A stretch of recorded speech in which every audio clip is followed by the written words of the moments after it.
CMR Shopping Mall grand opening on 10th September in Miapur.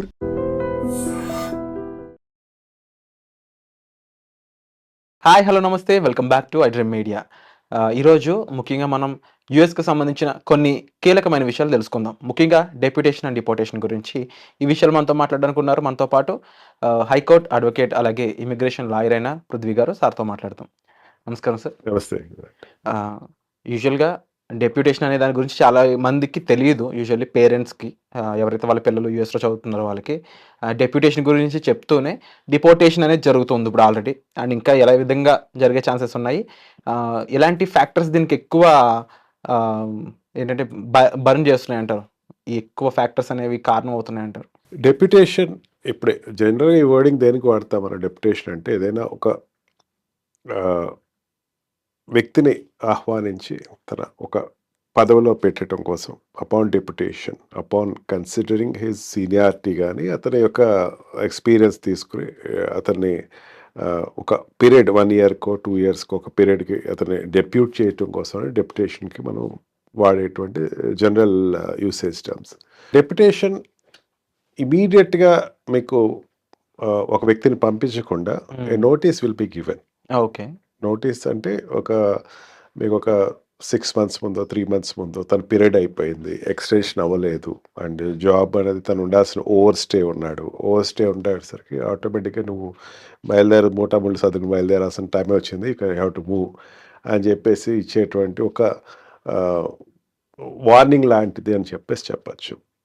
దీంట్లో అనేకమైనటువంటి సినారీస్ ఉంటాయి. ఒక్కొక్కసారి ఏమవుతుందంటే అతని మీద ఏదైనా క్రిమినల్ కేసెస్ ఏమైనా పడ్డాయి అనుకోండి, లేదా అతనికి ఉన్నటువంటి అమెరికాలో ఏదైనా రూల్స్ బ్రేక్ చేశాడు అనుకోండి, అక్కడ ఉండేటువంటి లోకల్ రూల్స్ ఏదైనా బ్రేక్ చేసినా సరే అతనికి ఆటోమేటిక్గా ఒక లెటర్ అయితే వస్తుంది. జనరల్గా ఈ లెటర్ వచ్చినప్పుడు ఏంటంటే చాలామంది 68% పరిశాన్ అయిపోయి ఇండియా వచ్చేస్తారు. ఆ టైంలో they have to approach to the legal council there. Legal attorney దగ్గరికి వెళ్ళి ఒకసారి ఇట్లా నాకు నోటీస్ వచ్చింది, దాన్ని చూడండి అంటే they will verify it and they will resolve the issue. First warning అని తీసుకోండి, సెకండ్, ఇక్కడ మన ఇండియాలో ఉండదు ఆ system, first warning, second warning, third warning, but they will take it as first warning and second warning తీసుకుని సరే ఒక క్షమాపణ పత్రం లాంటిదో అనుకోవచ్చు, తీసుకుని దాన్ని బట్టి రిజాల్వ్ చేయటం అవుతుంది. లేదా if at all job extension అతనికి రాలేదు, స్టెమ్ కూడా అయిపోయింది, 6 మంత్స్ అయిపోయింది, has to leave of the country అంటే కొన్నాళ్ళు స్టే ఉండటానికి they can get the permission there. And if these two things ఈ రెండు కూడా ఓవర్ హెల్ అయిపోయినాయి అనుకోండి, దాటిపోయినాయి అనుకోండి, డిపోర్ట్ చేస్తారు. డిపోర్టేషన్ ఇచ్చినప్పుడు ఏమవుతుందంటే కొంచెం కంట్రీ ఒక రకమైన ఒక స్థాయి దిగి ప్రవర్తించడం జరుగుతుంది. మనం అనుకున్నాం ఇక్కడ ఎఫ్ఆర్ఆర్ ఆఫీస్ ఉంటుంది, సేమ్ అదేవిధంగా అక్కడ ఉండేటువంటి రీజనల్ హోమ్ సెక్యూరిటీకి సంబంధించిన ఆఫీసెస్ ఉంటాయి. The moment the visa is expired and overstay ఉంటే కనుక ఇమీడియట్గా అతను ఐడెంటిఫై చేస్తారు. ఒకటి. సెకండ్ థింగ్, అసలు అతనికి వీసాయే వ్యాలిడ్ వీసా కాదు. వ్యాలిడ్ వీసా అంటే అతను టూరిజం మీద వెళ్ళాడు, లేకపోతే ఇంకో ఏదో వీసా మీద వెళ్ళాడు, విజిటింగ్ వీసాస్ మీద వెళ్ళాడు, వెళ్ళిన తర్వాత ఓవర్ స్టే ఉన్నాడు, అతను అడిగెళ్ళి జాబ్ చేస్తున్నాడు, అడిగెళ్ళి బిజినెస్ చేస్తున్నాడు, ఆటోమేటిక్గా అతను డిపోర్ట్ చేస్తారు. డిపోర్టేషన్ అనేది ఒక కంట్రీకే కొంచెం, మన భారతదేశానికే కొంచెం ఒక రకమైనటువంటి, మనకి యాక్చువల్గా తెలియదు డిపోర్టేషన్ అంటే ఆ వ్యక్తి అక్కడి నుంచి వస్తున్నాడు అని చెప్పేసి అనుకుంటారు. బట్ బ్యాక్ ఎండ్ చూసుకుంటే కంట్రీ ఇన్వాల్వ్ అవుతుంది. అక్కడేముందంటే అక్కడ ఉండే హై కమిషన్స్కి, ఇండియన్ హై కమిషన్స్కి, లేకపోతే ఇండియన్ అంబాసిడర్స్కి ఒక రకమైన వార్నింగ్ పంపిస్తారు. చూడండి, మీ వాడు వచ్చినటువంటి వీసా ఒకటి, అతను ఉన్నది ఒకటి, మిమ్మల్ని నమ్ముకుని మేము యాక్సెప్ట్ చేసాం, జరుగుతున్న సిచ్యువేషన్ ఈరోజు ఇది అనేసరికి అక్కడ ఉండేటటువంటి హై కమిషన్ కూడా ఎక్స్ప్లెనేషన్ ఇచ్చాల్సిన పరిస్థితి వచ్చేస్తాయి. It is a insult, it is a down trading the country. అందుకే ఐ రిక్వెస్ట్ ద స్టూడెంట్స్ కానీ, H1B వీసాలో ఉన్నవాళ్ళు కానీ, and what we call L1 visa మీద ఉన్నవాళ్ళు కానీ, అక్కడ అనేకమైన మార్గాలతోటి you can continue the journey in US. F1 వీసాలో ఉన్నవాళ్ళు స్టెమ్ తీసుకుంటాం, లేకపోతే ఇంకో మాస్టర్ డిగ్రీ తీయటం, లేకపోతే there are methodologies. And H1B visa ఉన్నవాళ్ళు మళ్ళీ లాట్‌లోకి వెళ్ళటం, లేకపోతే ఇండియాకి వచ్చి మళ్ళీ వెళ్ళటం అనేది ఏదో చేయాలి తప్ప, అండ్ మెయిన్‌గా టూరిస్ట్ వీసాల మీద వెళ్ళిన వాళ్ళు. టూరిస్ట్ వీసాలకి వెళ్ళిన వాళ్ళకి అమెరికాకి వెళ్ళిన తర్వాత దే ఫీల్ యాజ్ ఇఫ్ మనం ఏదైనా చేయొచ్చు ఇక్కడ. మన వ్యాపారం చిన్న చిన్న వ్యాపారం చేసేద్దాం, చిన్న చిన్న ఆడ్ బిజినెసెస్ చేద్దాం అన్న ఫీలింగ్ ఉంటుంది. వీళ్ళకన్నా మెయిన్ ఏంటంటే F4లోనో లేకపోతే L4లోనో అంటే స్పౌస్ కింద వెళ్ళిన వాళ్ళు, లేకపోతే పేరెంట్స్ కింద వెళ్ళిన వాళ్ళు, వాళ్ళు దగ్గర దగ్గర అక్కడ ఏదో ఎక్కడో కేర్ సెంటర్లో జాయిన్ అయిపోతారు, లేదా చిన్న బేకరీలో జాయిన్ అయిపోతారు, స్టోర్స్లో జాయిన్ అయిపోతారు. ఇది వెళ్ళిన వాళ్ళు, నువ్వు వెళ్ళిన పర్పస్ ఏంటి? స్పౌస్ కింద ఇంట్లో ఉండటం కోసం అని. Otherwise you can get the permission if at all your, మనకి ఏదైనా డిగ్రీ ఉంటే కానీ పర్మిషన్ ఒకప్పుడు ఉండేది, ఇప్పుడు ఇవ్వట్లేదని చెప్పేసి ఐ హర్డ్ ఆఫ్ ఇట్. లేదా ఉంటే జాబ్ పర్మిషన్ తీసుకుని నువ్వు జాబ్ చేసుకో, ఆ లెవెల్ ఆఫ్ జాబ్స్ ఉంటాయి, చేసుకో. అంతేగాని ఏ పర్మిషన్ లేదు, నువ్వు ఉండటానికే పర్మిషన్ లేదన్నప్పుడు why are taking the risk of country first. పట్టుకుని డిపోర్ట్ చేసి బలవంతంగా పంపించేసినటువంటి పరిస్థితికి తీసుకొచ్చుకుంటారు. అందుకని ఎప్పుడు కూడా ఈ డిపోర్టేషన్ కానీ, డెప్యుటేషన్స్ కానీ, ఏదైనా నోటీస్ ఏదైనా వచ్చింది అంటే గనక ఇమీడియట్‌గా అక్కడ ఉండేటువంటి లోకల్ అటార్నీస్‌ని కన్సల్ట్ చేసి, లేకపోతే అక్కడ నోటరీస్ ఉంటారు, వాళ్ళు కూడా అడ్వైజ్ వరకు ఇస్తారు. They won't go very forward, ముందుకెళ్ళిపోయి కేసులు ఫైల్ చేయటం చేయరు, కానీ అడ్వైజ్ అయితే ఇస్తారు. ఇది ఈ ఈ ఈ ప్రక్రియ ఇది అని చెప్పేసేసి they will give with good route to overcome that అనమాట.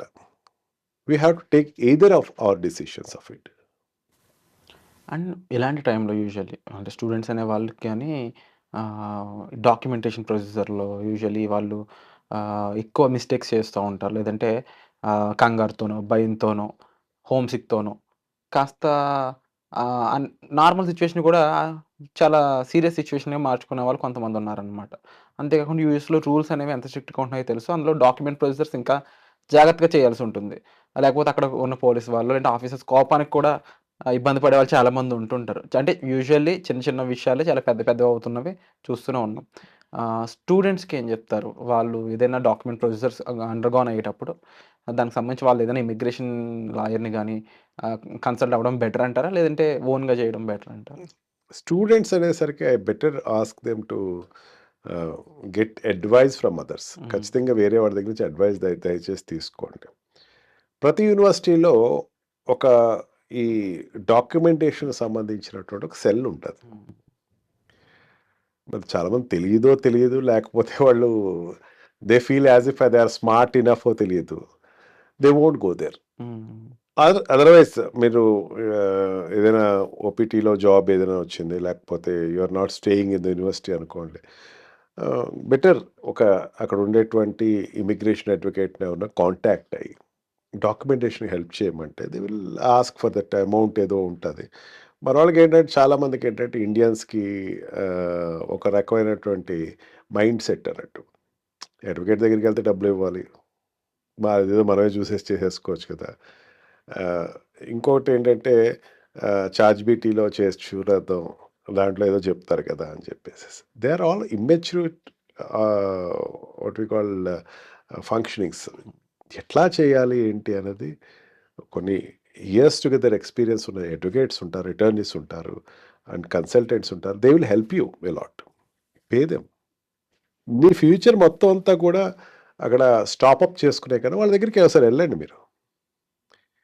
నువ్వు వెళ్తే ఏమవుద్దంటే దాంట్లో ఓకే, నువ్వు ఎక్కడ తప్పు ఉంది, నువ్వు ఏది అనుకున్నావు, దే విల్ ఆస్క్ యూ. నీ పక్కన కూర్చోబెట్టి వాళ్ళు కంప్లీట్ చేస్తారు. అన్నీ నువ్వు అర్థం అవుతాయి. ఓకే, నువ్వు ఇంకోటి సలహా చెప్పే పరిస్థితిలోకి వస్తే నువ్వే ఎక్స్పెరిమెంట్ చేస్తే పక్కనోడికి ఏం సలహా చెప్తావు? Definitely they have to approach some attorney Virat. Otherwise ఇది అవ్వదు, పాసిబుల్ కాదు, అంత ఈజీ కాదు అక్కడ కంప్లీట్ చేయటం అప్లికేషన్. నంబర్ ఆఫ్ పేపర్స్ ఉంటాయి.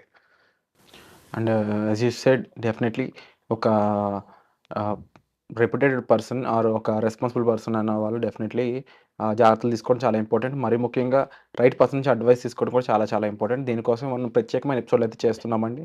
అండ్ మీకు ఎటువంటి డౌట్స్ ఉన్నా ఇమిగ్రేషన్ సంబంధించి మీరు పృథ్వీ గారిని సంప్రదించవచ్చు. దీనికి సంబంధించి వచ్చే ఎపిసోడ్లో మళ్ళీ కలుద్దాం. Thank you so much. And for more videos, Please subscribe to iDream. Please subscribe to iDream. Please subscribe iDream. And please subscribe to iDream. For more videos, subscribe to iDream. please like, share, and subscribe to the channel. Congratulations, iDream. subscribe to iDream. Subscribe to iDream. So, subscribe to iDream Media. iDream team అందరికి huge congratulations. Please subscribe iDream Media. Please subscribe to iDream. Subscribe iDream. Please subscribe to iDream. iDream అంటే నా కళల channel subscribe చేసుకున్న నోరు తిరుగుతలేదు, మీరైతే గంట గుర్తు కొట్టండి. For more such videos, please subscribe to iDream. Subscribe to iDream. Please subscribe to iDream. Please subscribe iDream Media. Please do subscribe to iDream. Please subscribe to iDream Media. For best entertainment and information, please subscribe iDream. And don't forget to subscribe to iDream.